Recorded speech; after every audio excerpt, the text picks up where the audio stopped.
আমি কখনো কল্পনাও করিনি যে একদিন তোমার ভেতর লুকানো ছলনা সত্যি এভাবে দেখে ফেলবো। ভালোবাসা ভেবেছিলাম জীবন ভর আশ্রয় হবে, অথচ তা পরিণত হলো শূন্য মরুভূমিতে।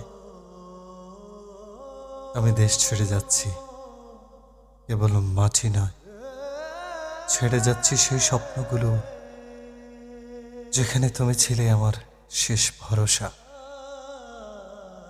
তুমি হয়তো একদিন মনে করবে এমন একজন মানুষ তোমাকে নিঃস্বার্থ ভালোবেসেছিল, যার ভালোবাসা ছিল আকাশের মতো বিস্তৃত,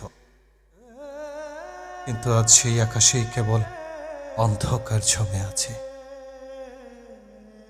যাচ্ছি দূরে, চিরদিনের জন্য, ফিরে আসবো না আর। তবে হৃদয়ের গভীরে তোমার নামটা অমর হয়েই রইল, যেখানে আর কখনোই আলো পৌঁছাবে না। বিদায় প্রিয়তমা।